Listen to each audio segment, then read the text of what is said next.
Welcome to Real Rockford Files, for tales of the paranormal, supernatural, and the flat-out unbelievable. Today I'll be sharing ghost stories from New Mexico. Let's get into it. Story 1. I lived in this small hometown in northwestern New Mexico, where I lived in a house that I rented for a short time. I remember moving in and the landlord never did mention anything happening in this house, so I had no idea what I was in for. The first few months living there was quiet and nothing out of the ordinary until one day I started to feel like I wasn't alone. Some friends had come over for a housewarming party.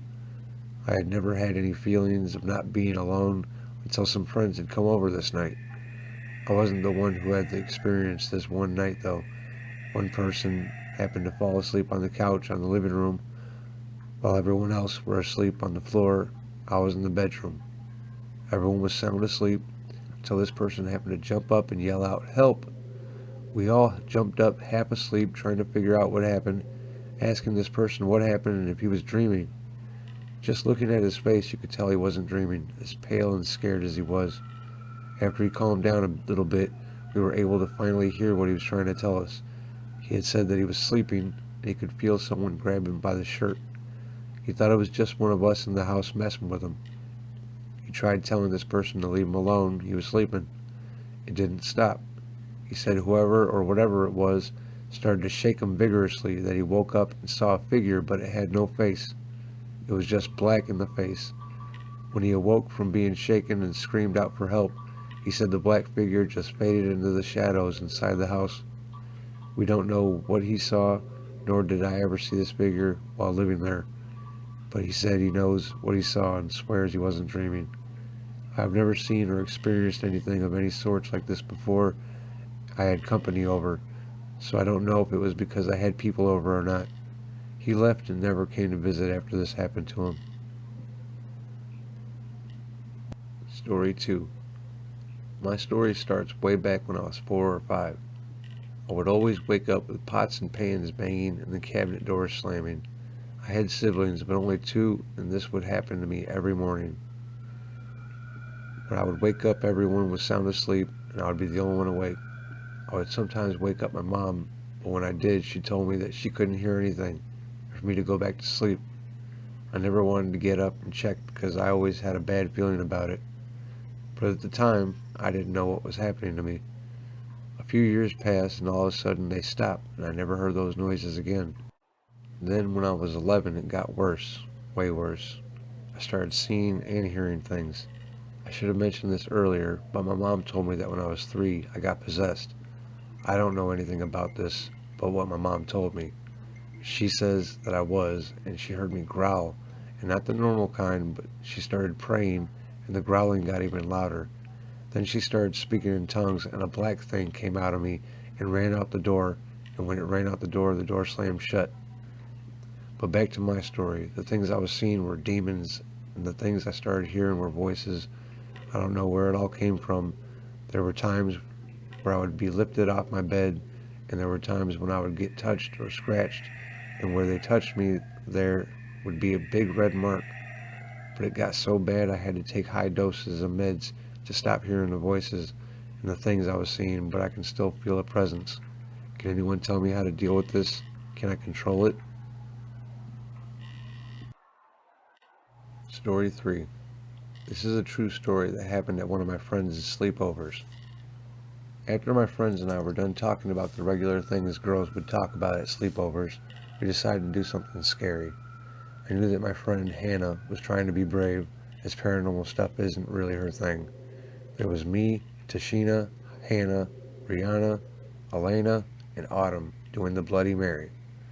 We all decided to do it together, because we searched up stories about Bloody Mary, and some of them didn't end up good. It was around 12 that night, and soon we finally had the guts to do it. We scavenged her house for candles, and we found one in the kitchen. We made our way into the bathroom, closing the door and turning off the lights. We repeated all together, Bloody Mary, Bloody Mary, Bloody Mary. After about 2 minutes, nothing happened. Then we got bored, so we turned to the door. We heard a voice. "My sweeties, you can't leave." I turned around and saw a woman, white dress and long black hair. She had blood all over her dress. She began walking towards us. You might be like, how can she walk to you? Isn't the bathroom small? Well, Autumn's bathroom was huge. She smiled evilly and began reaching out to Tashina. Tashina screamed and hit her with the toothbrush. I immediately turned the knob and ran out the door, my friends following. We never, and I mean never, talked about that day ever again. It still haunts me to this day, knowing we summoned up a spirit that could have possibly killed us. Story 4. I have been serving in the United States Air Force for approximately 8 years now, and I have seen my fair share of the world. Each new place I visited has brought me new and exciting experiences. The same cannot be said for the base I'm currently stationed at. I will give you 2 stories from this location. I'm currently stationed at a base in eastern New Mexico, a few miles from the Texas border. I was previously stationed there from September 2014. I returned to this installation in 2015 after a year spent in South Korea. Prior to my return, my wife had gotten us a home on the base. This home we lived in was temporary due to a new homes being built on the off-base housing complex. These older homes were built, I believe, in the 1960s and had been inhabited by many military families. Due to my job on the base as military police, we patrol all over the installation. I have typically worked the night shifts, so most of the base has always made me uneasy. Now, due to the age of the homes, you can assume lots of things within these homes have happened. I know we have had suicide attempts all the way up to a murder that happened a few years ago. Needless to say, strange things go on there. I'd approximately been home for a few months when we had our first experience at our house. This was one of the first times in my career that I was assigned to work days, so I had to typically be up by 4 a.m. I woke up to what I thought was my wife getting out of bed, eyes half open. I felt her walk by the edge of the bed and out into the hallway. I looked at my clock and it wasn't even 3:30 a.m. yet. I asked her what she was doing and she responded with trying to sleep. I rolled over and she was still in bed. I told her that I thought she got up, but she had thought I did. We both couldn't go back to sleep at this point. The following morning, I was woken up again at the same time. My wife was at work, so I had the house to myself. I awoke to a strange noise. Our bedroom door was always left halfway open for our dogs to get out. I looked down from the bed, and both our dogs were staring at the hallway. As they looked back at me, I looked up just in time to see a man walk by my bedroom and down the hall to the living room. I jumped out of bed and went into the living room to make sure no one was there. The house was empty. As I stated earlier, that home was temporary, so we moved into our new home in a complex right off base. This property is owned by the Air Force and is considered part of the installation. In the back of this complex, there is a small cemetery that is widely known as the Children's Cemetery. Bodies buried there are from the 1800s and vary in age. It is believed that the land this housing complex sits on was once a cemetery, and upon the USAF's purchase of it, they moved some of the bodies to the Children's Cemetery. There are locals who are mad that the Air Force continues to build on sacred land. For the sake of this story, I will leave all of the other experiences of this housing area out until a later time. I'll just tell you about our new home. Compared to our previous home, the new one is 2 stories and is attached to another house. So due to paper-thin walls, you can occasionally hear your neighbors. About a week into living there, I woke up around 3:30 a.m. again while my wife was at work. A sliver of light from the street light outside shined into our bedroom, and I saw a child-sized shadow standing at the edge of my bed. I stared at it for a few seconds until it walked back into the corner of the room. I immediately turned on my light and saw nothing. My wife would complain to me that while I was at work, she could hear someone walking around downstairs. Typically, she would think it was me stopping home real quick, but that was never the case. I ended up switching back to night shift to spend more time with her. A few months had passed and nothing strange had happened. One Saturday morning, a coworker of mine stopped by our house to take us to go pick up a new bed for our spare bedroom. Both of our cars would not be able to fit in, so we asked to use his pickup. I ended up opting out of going due to an appointment in our bathroom. Upon finishing my business, I take long poops, I heard a little girl's voice calling my name from downstairs. I figured my wife was home and they needed help getting the bed upstairs. I heard hello and Frankie a few times until I stepped out and said, "I'll be done in a second." I walked back downstairs to my wife and Buddy walking into the house. I asked her when they got home and she told me they just pulled up. I said, "You weren't here 5 minutes ago?" She replied, "No, why do you ask?" I proceeded to tell her what I just heard. Another few months had passed and still nothing other than someone moving around downstairs. We had grown relatively used to that and chalked it up as our neighbors until one night when I had fallen asleep in my man cave. My wife typically got mad at me for falling asleep in there and would normally wake me up to have to go back to sleep in our room. So when I woke up to a knock at the door, I didn't expect much. I originally woke up to just a genuine weird feeling. I heard that knock and said, "I'll be in the room in a minute." I then heard footsteps walk back to our room. So I immediately got up, turned off my TV, and left the man cave. By the time I got into our bedroom, only a couple of minutes had passed. When I walked in, my wife was sacked out and deep asleep. I woke her up and apologized to her for sleeping in the man cave and having her to wake me up. She asked me what I was talking about.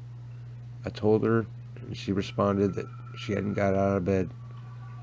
I asked then who knocked on my door. Due to her being half asleep, she said, "Obviously not me." I, at the point, got shivers down my spine, and after it took for a few minutes to realize what happened, we ended up not going back to sleep until the sun started to come up. Since that night, nothing has really happened there.